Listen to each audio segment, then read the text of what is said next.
Welcome back. हम बात करने वाले हैं डेटा मैनेजमेंट सिस्टम की। डेटा मैनेजमेंट सिस्टम वैसे बहुत तरीके का दिखा होगा और एक्चुअली पूरा कॉन्सेप्ट क्या है कि हम डेटा को मैनेज करना चाहते हैं, स्टोर करके रखना चाहते हैं। इसके लिए हमको 3 फेज़ की ज़रूरत पड़ती है, लेकिन हम यहाँ पर जो यूज कर रहे हैं वो लैंग्वेज है पाइथन। तो पहले हम ओवरऑल पूरा समझ लेते हैं कि एक्चुअल में प्रोजेक्ट में क्या है।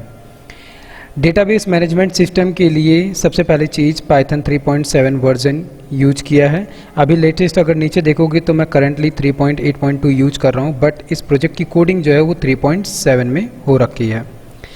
सेकंड चीज़, डेटाबेस में SQLite 3 का यूज किया है एंड इंटरफेस जो इसका बना हुआ है वो उसके लिए यूज किया गया है TK इंटर लाइब्रेरी का।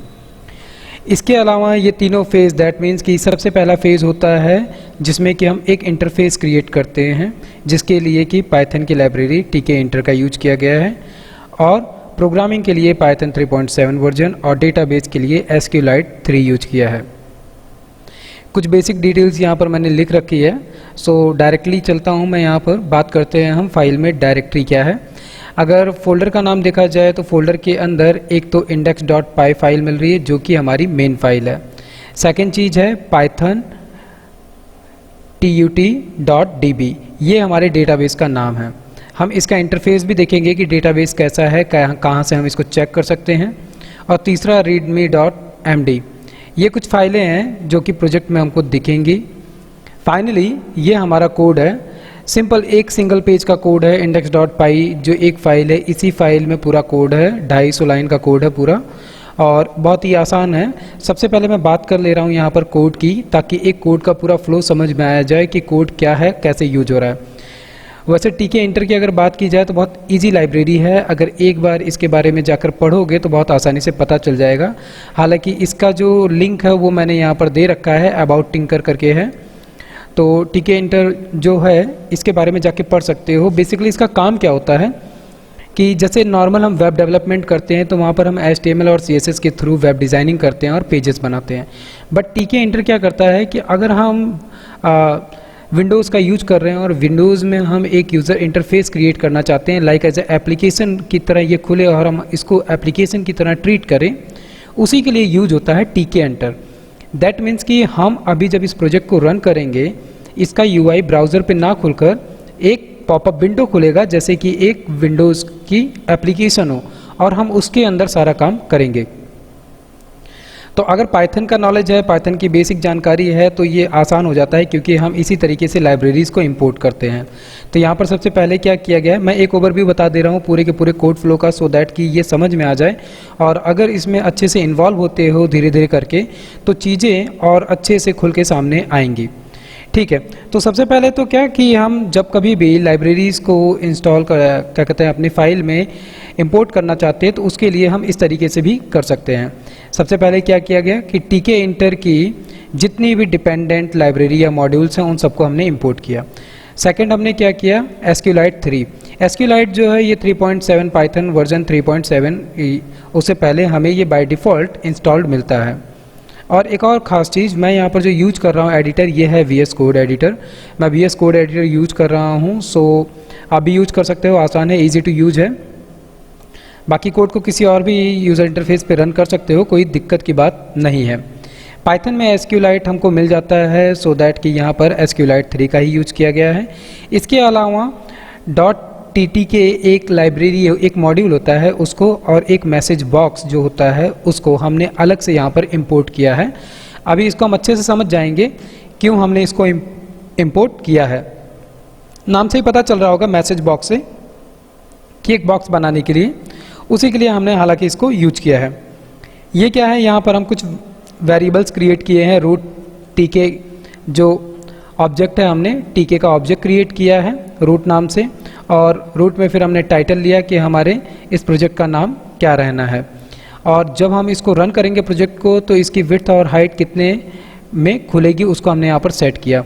और स्क्रीन विड्थ और स्क्रीन हाइट को फिर हमने क्या किया, जो हमारा TK ऑब्जेक्ट है उसी के थ्रू हमने टिंकर की मेथड्स को कॉल कर लिया, सो दैट कि ये 700 और 400 विड्थ और हाइट जो है वो सेट हो जाए। और हम जब इस प्रोग्राम को रन करें तो हमारा जो आउटपुट आएगा, वो जो बॉक्स आएगा दैट मीन्स कि एप्लीकेशन वो इसी साइज में आएगा। इसके अलावा फिर यहाँ पर XY लिया गया है स्क्रीन साइज के लिए। रूट में हमने यूज कर लिया है जियोमेट्री यूज की गई है सो दैट कि हम इसको रिसाइज भी कर पाएँ। बैकग्राउंड कलर हमने यहाँ पर सेट किया है, थोड़ा CSS जैसा ही होता है। अगर CSS थोड़ा बहुत देखे हो तो यहाँ पर भी हम BG सेट कर रहे हैं, और BG में ये क्या है, ये हम कोड कलर दे रहे हैं यहाँ पर। तो इसी तरीके से कई सारे काम होते हैं। फाइनली यहाँ पर वेरिएबल क्रिएट किया गया है कि हम जो डेटा स्टोर करेंगे उसमें क्या क्या यूज़र की डिटेल्स को हम स्टोर करेंगे, क्योंकि ये पूरा का पूरा कॉन्सेप्ट क्या है क्लियरिफाई कर देता हूँ एक बार। इसमें होना ये है कि एक UI खुलेगी जिसके अंदर की यूज़र की बेसिक डिटेल जैसे कि first name, last name, gender, age, address और कॉन्टैक्ट नंबर, इसको हम स्टोर कर सकते हैं। और जितने भी number of user 1 by 1 register करते जाएंगे उनकी डिटेल्स को हम देख भी सकते हैं, अपडेट या मॉडिफाई भी कर सकते हैं, एंड एट द लास्ट अगर इन्फॉर्मेशन गलत है तो हम उसे डिलीट भी कर सकते हैं। ये सारा काम होगा। लेकिन यही हमारे पास टोटल 6 डिटेल्स हैं जिसको कि हम यूज़र से लेंगे। इसके बाद में अगर पाइथन का आइडिया है तो अब हम नीचे जितना भी कुछ कर रहे हैं वो सारे के सारे फंक्शंस बना रहे हैं। पहला फंक्शन हमने बनाया डेटाबेस का, सो दैट कि हमने SQLite में सबसे पहले क्या क्या कनेक्शन क्रिएट किया, और इसके बाद में हमने उसका एक कर्सर क्रिएट किया सो दैट कि हम MySQL की जो क्वेरियाँ लिखें वो एग्जीक्यूट कर सकें। तो यहाँ पर हमने क्या किया, कर्सर के थ्रू ही एग्जीक्यूट मेथड लिया और इसके अंदर हमने सिंपली क्वेरी लिखी। सबसे पहली क्वेरी क्या है, टेबल बनाने के लिए। टेबल क्या बनाया हमने यहाँ पे, मेंबर नाम का, और इसके अंदर फील्ड्स डिफाइन कर दी गई है कि mem_id नाम का एक प्राइमरी की है जो कि ऑटो इंक्रीमेंट हो रहा है। फर्स्ट नेम है, लास्ट नेम है, जेंडर है, एज है, कॉन्टैक्ट है और एक एड्रेस है। याद रखना यही जो हमने वेरिएबल यहाँ पर डिफाइन किया था उसी को हम एट द लास्ट क्या करना चाहते हैं, डेटाबेस में ले जाकर स्टोर करना चाहते हैं। इसीलिए हमने यहाँ पर ये टेबल की क्वेरी लिखी है। आफ्टर दैट यहाँ पर एक क्वेरी और क्या लिखी है कि select star from member order by last name ascending order, ASC means ascending order. एक क्वेरी ये लिख ली है कि अगर टेबल में कोई डिटेल पहले से पड़ी है तो उसको हम लास्ट नेम के बिहाफ पे फेच करके लेकर चले आएँ। फिर क्या किया यहाँ पर, cursor.fetchAll एक मेथड होता है जिसके थ्रू कि हम सारी की सारी डिटेल्स को फेच कर सकते हैं। और ये डिटेल जब आ गई है, अगर क्या कहते हैं डेटाबेस का मेरे पाइथन के कोर्स में अगर जाओगे, पाइथन के कोर्स में जो डेटाबेस कनेक्टिविटी है उसके अंदर इस तरीके की क्वेरीज़ हैं। वहाँ पर मैंने डेटाबेस की जो ट्यूटोरियल्स बनाए हैं उसके अंदर मैंने MySQL डेटाबेस का यूज़ किया है और जैम सर्वर के थ्रू किया है, सो दैट कि वहाँ पे एक यूज़र इंटरफेस बहुत अच्छा मिल जाता है जो कि जैम सर्वर के साथ अपाची और phpMyAdmin के थ्रू हमको एक इंटरफेस मिल जाता है MySQL का, सो दैट हम वहाँ पर जाकर बहुत आसानी से सब कुछ देख सकते हैं और चेंजेस कर सकते हैं। हालांकि SQLite में भी हमें मिलेगा लेकिन उस तरीके का इंटरफेस नहीं मिलेगा जैसा हमें वहाँ पर मिलता है। तो अगर पाइथन को अभी अच्छे से समझना है या MySQL की क्वेरियों को समझना है तो मेरा पाइथन का कोर्स जाकर चेक कर सकते हो, सीक्वेंस में है, प्लेलिस्ट अगर देखते हो 1 बाय 1 तो ज़्यादा बेहतर है। अदरवाइज़ वहाँ पर डेटाबेस से रिलेटेड ये सारी डिटेल्स मिल जाएगी। तो फेच ऑल जो है ये मेथड क्या करेगा, सारी की सारी जितने भी टेबल की डिटेल्स होंगी, जितने भी रो होंगे उनको फेच करके लाकर फेच नाम के वेरिएबल में स्टोर कर दिया। आफ्टर दैट हमने क्या किया, एक लूप चलाया। याद होगा कि पाइथन के अंदर हमें जो फॉर लूप मिलता है वो क्या करता है, इन ऑपरेटर के थ्रू 1 बाय 1 सारी डिटेल्स को फेच करेगा। लेकिन यहाँ पर हम क्या कर रहे हैं, यहाँ पर एक्चुअल में ये जो लूप चलाया गया ये क्यों चलाया गया, क्योंकि ये फेच करके भी लेकर आ रहा है और इसके बाद में अगर यहाँ पर ध्यान दो तो ये क्या कर रहा है, ट्री डॉट इंसर्ट का यूज कर रहा है और क्या किया जा रहा है, एंड में डेटा को अपडेट कर दिया जा रहा है। दैट मीन्स कि हम क्या कर रहे हैं, यहाँ पर डेटाबेस के अंदर सारी की सारी डेटाबेस का जो मेंबर टेबल है उसके अंदर हम क्या कर रहे हैं, यूज़र की सारी डिटेल्स को इंसर्ट कर रहे हैं। क्योंकि अगर हम इस ट्री की बात करें तो ये ट्री हमने कहाँ बनाया हुआ है, हमने ट्री को फेच किया था, ट्री को हमने फेच किया था। ओके ठीक है, हमने ट्री को हमने यहाँ पर तो नहीं लिया है, लेकिन हमने ट्री को डायरेक्ट ले लिया है। जो हमने स्टार वहाँ पर लगाया हुआ है सबसे ऊपर, उसी के बिहाफ पे हम क्या कर रहे हैं, यहाँ पर ट्री को ले लिया है और ट्री डॉट क्या किया हमने, इंसर्ट किया, सो दैट कि ये डिटेल्स सारी की सारी मेंबर टेबल के अंदर जाकर स्टोर होगी। एट द लास्ट हमने क्या किया, जो कर्सर था पहले उसको क्लोज किया और इसके बाद में हमारे MySQL SQLite के कनेक्शन को क्लोज कर दिया। देन दूसरा फंक्शन हमने क्या बनाया, सबमिट डेटा का। दैट मीन्स कि जो यूजर की डिटेल आ रही है, सबसे पहले हमने क्या किया, कंडीशन चेक किया कि अगर first name, last name, gender, age, इसमें से कुछ भी इक्वल टू क्या है, नल है, इसका मतलब नल है। तो क्या शो करा देंगे हम, टीके message box dot show warning please complete the required field. इसी के थ्रू अगर हम फॉर्म में कोई भी डिटेल्स को नहीं फिल करते हैं और आगे बढ़ जाते हैं तो सिंपली इसी कंडीशन के थ्रू क्या होगा, हमें एक मैसेज हो जाएगा। अदरवाइज एल्स के केस में क्या होगा, हम यूज करेंगे ट्री डॉट डिटेल और $* ट्री डॉट गेट चिल्ड्रन। याद रहे स्टार जब हम यूज करते हैं तो क्या होता है, इसका मतलब कि हम सारी की सारी डिटेल को लिस्ट के फॉर्म में गेट कर रहे हैं। फिर हमने यहाँ पर क्या किया, कनेक्शन क्रिएट किया, कर्सर क्रिएट किया और सारी की सारी डिटेल्स को हम इंसर्ट कर रहे हैं। इंसर्ट करके फिर हमने एग्जीक्यूट किया, कमिट कर दिया। सारी डिटेल्स जब इंसर्ट हो गई तो हमने क्या किया, उसको फैच किया, फैच करके हमने यहाँ पर ले लिया, शो कर लिया। और ये क्या है, हमने सेट किए सारे के सारे। इसके बाद में अगर डिटेल्स को हमें अपडेट करना होगा, अभी मैंने बात की कि हम जो डिटेल्स को इंसर्ट कराएंगे, स्टोर करेंगे, उसको हम डेटाबेस के टेबल के अंदर मॉडिफाई करके अपडेट भी कर सकते हैं। उसी के लिए ये दूसरा फंक्शन बनाया जिसका नाम क्या है, अपडेट डेटा। इसमें भी हमने सबसे पहले क्या चेक किया कि अगर हमको डिटेल्स में कुछ नहीं मिल रही है तो हम क्या कर देंगे, please complete the required, that means कि एक यूज़र को वार्निंग शो करा देंगे। अदरवाइज हम क्या करेंगे, जो भी डिटेल आ रही है सबसे पहले हम उसको रिसीव किए, रिसीव करने के बाद में सिंपली हमने क्या किया, अपडेट की क्वेरी चलाई और अपडेट की क्वेरी के साथ में क्या किया जाता है, सेट, सो दैट कि एग्जिस्टिंग यूज़र आईडी पे ही जो डिटेल्स हम चेंज कर रहे हैं वो जाकर सेट हो जाए। तो नीचे वही सेम चीज़ है कि हमने एग्जीक्यूट किया, फैच किया, इसके बाद में क्लोज कर दिया। इसके बाद में ऑन सिलेक्टेड, अगर हम किसी डिटेल को सिलेक्ट कर रहे हैं तो उसके लिए हमने ये क्या किया, ग्लोबल कीवर्ड का यूज किया, सो दैट कि मेम आईडी को हम एक ग्लोबल कीवर्ड बना ले और अपडेट विंडो को भी हम एक ग्लोबल कीवर्ड बना ले। इसके अलावा यहाँ पर भी वही चीज़ फैच की गई, सारी की सारी डिटेल्स फैच की गई। इसके बाद में क्या हुआ, फर्स्ट नेम, लास्ट नेम, इन सारी चीज़ों को सेट कर दिया गया और फाइनली इसको शो कराया गया। शो कराने में भी क्या है, यहाँ पे फिर कंडीशन लगाई गई कि अगर न्यू विंडो आ रहा है ग्लोबल्स में तो हम क्या करेंगे, न्यू विंडो को डिस्ट्रॉय कर देंगे। अदरवाइज हम फ्रेम सेट कर रहे हैं यहाँ पर कि टाइटल क्या होगा, टाइटल के अंदर कॉन्टैक्ट फॉर्म वगैरह वगैरह ये सारी चीज़ें क्या होंगी। यहाँ पे हमने क्या किया, लेबल सेट किए। लेबल्स क्यों सेट किए, ताकि हम इस तरीके के मैसेजेस जो दिखाने हैं, update, contact, first name, last name, ये सारी चीज़ें हम यहाँ से दिखा रहे हैं। उसी तरीके से जब हमें एंट्री करनी होगी तो एंट्री के लिए भी हमने क्या किया, first name, last name, grade, ये सारी चीज़ें हम यहाँ पर शो करा रहे हैं, सो दैट कि उसको हम वेरिएबल के अंदर स्टोर कर लेंगे। इसके अलावा लास्ट में हमने क्या किया, एक बटन बनाया, सो दैट कि जब हम उसको क्लिक करेंगे तो हमारी डिटेल्स अपडेट होगी। इसी तरीके से अगर किसी यूज़र की डिटेल को डिलीट करना है तो हमने उसके लिए एक डिलीट डेटा नाम का फंक्शन क्रिएट किया है। सबसे पहले क्या किया, हमने चेक किया कि अगर डिटेल्स ब्लैंक है, कुछ है नहीं, तो हम एक वार्निंग मैसेज शो कराएंगे। अदरवाइज एल्स के केस में आएंगे।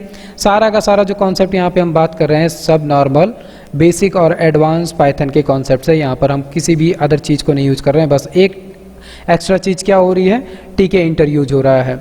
बहुत इजी टू यूज़ लाइब्रेरी है, थोड़ा सा जाके पढ़ना सो समझ में आ जाएगा। और कोशिश करो कि ध्यान से सुनो, हेडफोन लगा लो, सो दैट कि पूरा का पूरा कॉन्सेप्ट अच्छे से समझ में आए।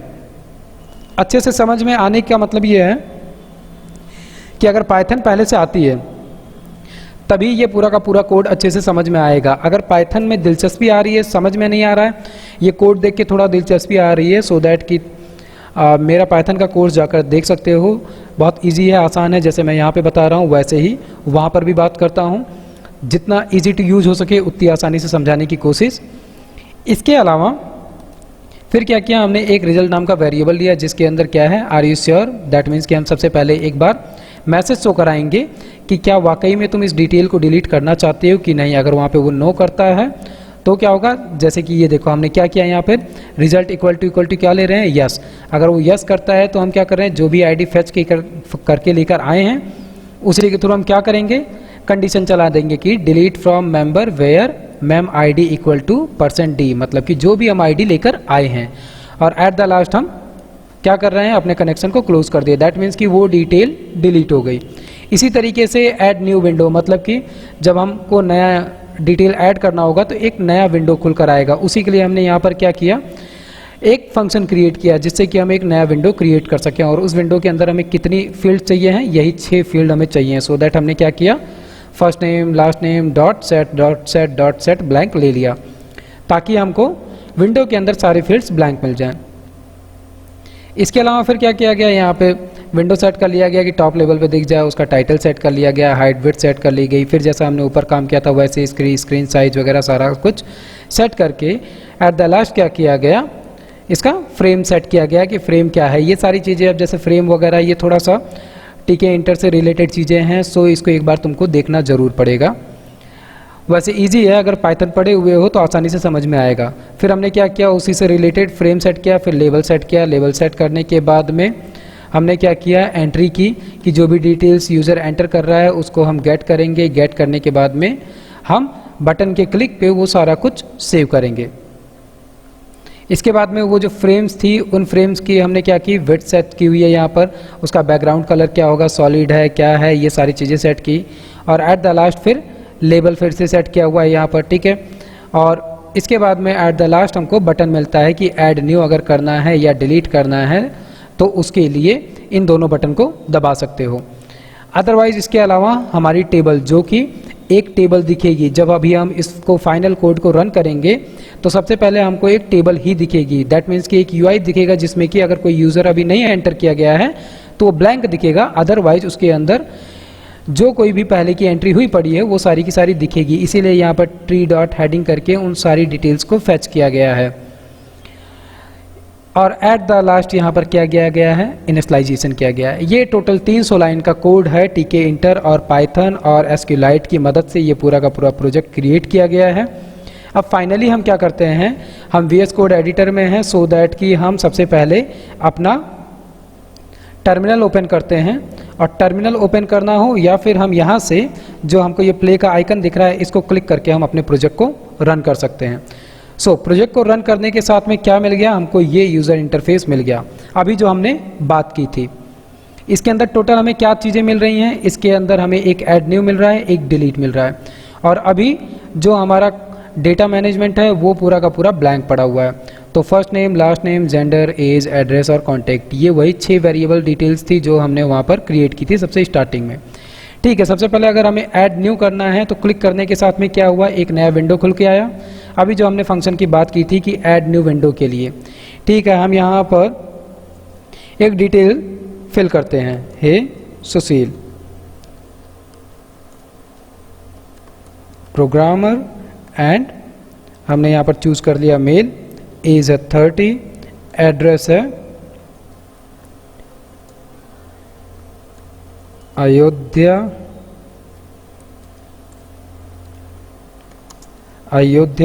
ठीक है। सो वैसे 5 तारीख को राम मंदिर का उद्घाटन भी होने वाला है, आज से ठीक 4 दिन बाद। और लास्ट में हम क्या कर सकते हैं, कॉन्टैक्ट नंबर एक दे देते हैं, कुछ भी रफली, ये रफ नंबर है। और हम फाइनली इसको सेव करते हैं। सेव करने के साथ में अगर नोटिस करोगे डिटेल यहाँ पर सेव हो चुकी है और ये विंडो यहाँ पर ओपन खुला हुआ है। हम चाहें तो यहाँ पर दूसरी डिटेल भी ऐड कर सकते हैं, दैट मीन्स कि हे सुशील, एंड यहाँ पर हमने मेल लिया, एज हमने ले लिया 28, एड्रेस हमने ले लिया Uttar Pradesh, and contact number फिर से हमने ले लिया एक रैंडम, एंड देन फिर से हमने क्या किया, क्लिक किया सेव। दूसरी डिटेल भी सेव हो गई। दैट मीन्स कि हम बहुत आसानी से यहाँ से डिटेल्स शो कर सकते हैं, सेव कर सकते हैं।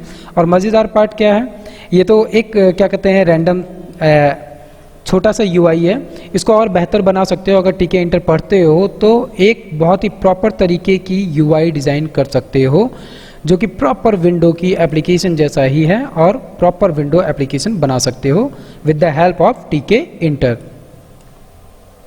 ठीक है, तो हम क्या करते हैं, नई एंट्री हम क्लोज कर रहे हैं। अब हम क्या करते हैं, जो ये डिटेल है अगर इसके ऊपर हम आकर डबल क्लिक करते हैं तो क्या हो जाएगा, तुरंत हमको मिल जाएगा अपडेट कॉन्टैक्ट का पॉपअप विंडो। किसी भी डिटेल पे डबल क्लिक करने के साथ में ही हमें मिल जाएगा। देख रहे हो, जितनी बार मैं क्लिक कर रहा हूँ उतने नए विंडो मुझे मिलते चले जा रहे हैं। ठीक है, तो मुझे क्या करना है, मान लो कि मैं यहाँ पर थोड़ा सा मॉडिफिकेशन करना चाह रहा था मेरे नाम में, एंड अपडेट कर देता हूँ। ओके ओके, ये क्या कह रहा है, मेल, ठीक है, हे सुशील अपडेट हो गया। फर्स्ट नेम मेरा जो स्पेस नहीं था वो स्पेस आ चुका है। इसी तरीके से हम अपडेट कर सकते हैं। And then at the last अगर हमें कोई डिटेल डिलीट करनी है तो क्या करना पड़ेगा, हमको उसको पहले सिलेक्ट करना पड़ेगा। मान लो कि हम इसको सिलेक्ट करते हैं एंड देन डिलीट। क्या आ गया, सबसे पहले हमें एक वार्निंग मैसेज मिला कि are you sure want to delete this record. हमने कंडीशन देखी थी कि अगर हम वहाँ पे कंडीशन लगी पड़ी, अगर जाकर देखोगे कि इक्वल टू अगर यस हम करते हैं यहाँ पर क्लिक तो ये डिलीट कर देगा डिटेल को। अभी अगर हम यहाँ पर किसी भी डिटेल को फेच नहीं कर रखे हैं और डिलीट को क्लिक करें तो क्या दे देगा ये हमें warning, please select something first. मतलब कि अगर हम इसको बिना सिलेक्ट किए डिलीट बटन क्लिक करते हैं तो क्या मिल जाएगा, हमको एक मैसेज मिल जाएगा। ये भी सारा का सारा बहुत इजी बनाया गया है। सिंपली क्या किया गया है, फंक्शंस हैं ढेर सारे और उसके अंदर केवल कंडीशंस का यूज हुआ है, वही इफ और एल्स जो पाइथन में पढ़ते हुए आए हो। ये पूरी की पूरी बात क्या हुई, हमारे डेटा मैनेजमेंट सिस्टम की। ठीक है, अब सवाल ये उठता है कि जो हमने यहाँ पर अभी एंट्रीज की, ये डेटाबेस में जो गया है वो डेटाबेस हम कैसे चेक करें, एसक्यूलाइट को कैसे चेक करें कि ये डिटेल्स जहाँ पर पड़ी हुई है वो कहाँ है। तो इसके लिए क्या करना है, मैं इसको पहले मिनिमाइज करता हूँ। वापस हम कहाँ पर आते हैं, अपने VS एडिटर पे। यहाँ पे जस्ट क्या करना है, कंट्रोल शिफ्ट के साथ में P दबाओ, या फिर क्या कर सकते हो, यहाँ कॉर्नर पे सेटिंग दिख रहा है, सेटिंग से जाके यहाँ से कमांड प्लेटर ओपन कर सकते हो। क्लिक करने के साथ में क्या आ गया, कमांड प्लेटर आ गया। यहाँ पे सिंपली क्या करना है, जैसे कि मैंने यहाँ पर लिख रखा है एसक्यूलाइट ओपन डेटाबेस, क्योंकि हम इसको इसी के थ्रू ओपन कर सकते हैं। अगर ये ऑप्शन नहीं दिख रहा है तो सिंपली क्या करना है, एसक्यूलाइट लिखो और कॉलन यूज करो, तुरंत ये आ जाएगा ओपन डेटाबेस। तो मान लो मैंने इसको सिलेक्ट किया और एंटर किया। सिलेक्ट करने के साथ में इसने क्या दे दिया, यहाँ पर ध्यान देना, पाइथन tut.db, दैट मीन्स कि वही डेटाबेस फाइल का नाम जो यहाँ पर पड़ा हुआ है। तो एक बार हम फिर से इसी को फिर से कमांड प्लेट को ओपन करते हैं एंड क्या लिखते हैं, ओपन डेटाबेस आ गया। इसी को क्या करना है, एंटर कर देना है। एंटर करने के साथ में होगा क्या, यहाँ पर तुरंत एसक्यूलाइट एक्सप्लोरर का ऑप्शन आ जाएगा। हालांकि मैंने पहले कर रखा था इसलिए ये पहले से यहाँ पर आ गया है। अगर तुम पहली बार कर रहे हो तो उस ऑप्शन को, उस कमांड को हिट करने के बाद में तुरंत यहाँ पे एसक्यूलाइट एक्सप्लोरर का ऑप्शन आ जाएगा और इस पर क्लिक करने के साथ में क्या होगा, वो डेटाबेस आ जाएगा। और डेटाबेस के अंदर हम जब जाएंगे, यहाँ पे क्लिक करते ही, शो टेबल्स पे क्लिक करते ही क्या होगा, यहाँ पर एक दूसरा हमको टर्मिनल खुलकर मिल जाएगा। तो मान लो कि हम इसको क्या करते हैं, अपने टर्मिनल को अभी के लिए हाइड कर लेते हैं सो दैट हमको थोड़ी अच्छी स्क्रीन मिल जाए, और हम इसको भी बंद कर लेते हैं। फाइनली एसक्यूलाइट क्या है, ये अभी फेच कर रहा है डिटेल्स को। सो फेच करने के साथ में क्या होगा, अगर हम इसके अंदर जाते हैं, दिख रहा है मेम आईडी, फर्स्ट नेम, ये सारी डिटेल्स क्या थी जो हमने बनाई थी। तो मान लो कि हम यहाँ पर क्लिक करते हैं, या हम इसी पे एक मिनट, मेम आईडी पे हम डबल टाइम क्लिक करते हैं, और डबल टाइप क्लिक करने के बाद में इसको एक्चुअली में डिटेल दिखानी चाहिए थी, डिटेल क्यों नहीं दिखा रहा है, हमको देखना पड़ेगा। ओके, डिटेल ना दिखाने का रीज़न ये हो सकता है, हमने अपने प्रोजेक्ट को कैंसिल कर दिया। एंड देन हम क्या कर रहे हैं, इसको हमारे टर्मिनल को मिनिमाइज करते हैं एंड फिर से हम क्या करते हैं, अपने टेबल को रन करते हैं। टेबल को रन कर रहे हैं लेकिन हमको इसका आउटपुट नहीं मिल रहा है। ठीक है, हम इसको एक बार रिफ्रेश करते हैं एंड फिर से रिफ्रेश करते हैं। यहाँ इस बटन पे क्लिक करके हमको रिफ्रेश करना है सिंपली, एंड एक बार फिर से हम इसको ओपन करते हैं क्लोज करके। सारी की सारी डिटेल्स जो है वो इसी डेटाबेस टेबल के अंदर जाकर स्टोर पड़ी हुई है। सो इसको एक बार क्लिक करके फिर से हम चेक करते हैं, ये डिटेल्स हमको मिल जाएगी। सो ये प्रॉब्लम कभी कभी आ जाती है, इसके लिए VS कोड एडिटर को एक बार रिस्टार्ट कर लो, तो इससे ये हो सकता है कि हमारी प्रॉब्लम सॉल्व हो जाए। तो इस समय मैं फिर से क्या कर रहा हूँ, उसी कमांड को चलाया हूँ, ओपन एसक्यूलाइट डेटाबेस, और इसके बाद में फाइल का नाम। फिर से हमको क्या मिल गया, यहाँ पे एसक्यूलाइट एक्सप्लोरर मिल गया है, और यहाँ पे क्या मिल गया हमको, पाइथन tub.db।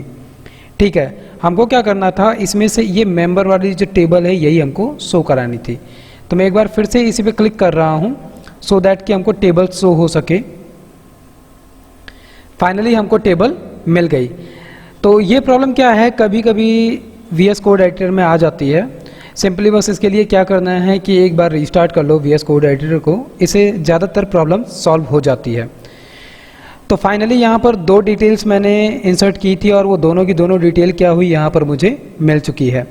इसी तरीके से अगर मैं चाहूँ तो यहाँ पर क्या कर सकता हूँ, दिख रहा होगा, एक्सपोर्ट कर सकता हूँ मैं इसको एज ए CSV फाइल, और या तो मैं इसको JSON फाइल में भी एक्सपोर्ट कर सकता हूँ या फिर मैं इसको HTML फाइल में भी एक्सपोर्ट कर सकता हूँ। यहाँ से इन तीनों फॉर्मेट में इस डेटा को मैं इंपोर्ट कर सकता हूँ। इसके अलावा जैसा हमको PHP माई एडमिन, जो XAMPP सर्वर वाला PHP माई एडमिन है MySQL का, वहाँ पर वो यूज़र इंटरफेस हमको जो मिलता है वहाँ पर हम बहुत सारी चीज़ें करते हैं। बट जो ये SQLite है ये इजी टू यूज़ है, आसान है, छोटा सा है, और इसका जो डेटाबेस क्रिएट हो रहा है वो सिंपली क्या है, फाइल में क्रिएट हो रहा है, और वो फाइल में क्या कर रहा है, डिटेल्स को ऐड ऑन करके रखा है, और जब हम उसको रन कर रहे हैं तो वो हमको दे रहा है। तो अच्छी बात क्या है यहाँ पर कि हमको SQLite को सेटअप करने के लिए कहीं जाने की ज़रूरत नहीं है। वो क्या कर रहा है, सारी डिटेल्स जो हम ऐड कर रहे हैं वो इसी फाइल में ले जाकर स्टोर कर रहा है, इसीलिए ये हमको मिल रहा है यहाँ से। इसके अलावा यहाँ पर भी अगर राइट क्लिक करते हो तो यहाँ पर भी न्यू क्वेरी इंसर्ट करने या न्यू क्वेरी सिलेक्ट करने का ऑप्शन आता है। जैसे यहाँ पर अगर क्लिक करोगे, क्लिक करने के साथ में ही यहाँ पर क्या हुआ, एक नया पेज खुल गया, दिख रहा होगा, और यहाँ पे एक क्वेरी लिखी हुई है कि सिलेक्ट ये फ्रॉम मेंबर टेबल। तो अभी तो हमको ऐसा कुछ करना नहीं है, इसलिए मैं क्या कर रहा हूँ, इसको कट करके डोंट सेव कर दे रहा हूँ। ठीक है, इसी तरीके से अगर करना चाहो तो क्या कर सकते हो, न्यू क्वेरी को इंसर्ट भी कर सकते हो। जैसे मैंने अभी क्या क्लिक किया, न्यू क्वेरी सिलेक्ट। ये फुल्ली क्या था, फाइनल ये पूरा का पूरा जो कंटेंट मैनेजमेंट या डेटा मैनेजमेंट सिस्टम है उसका पूरा ओवरव्यू था, कैसे इसको यूज करना है।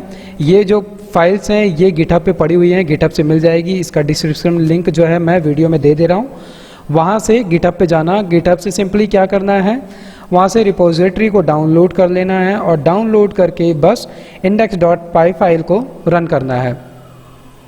क्योंकि अगर एकदम नए हो तो थोड़ा पहले पाइथन की जानकारी लेना ज़रूरी है, और अगर पाइथन जान रहे हो तो गिटहब से इस कोड को लेना ज़्यादा मुश्किल नहीं होगा।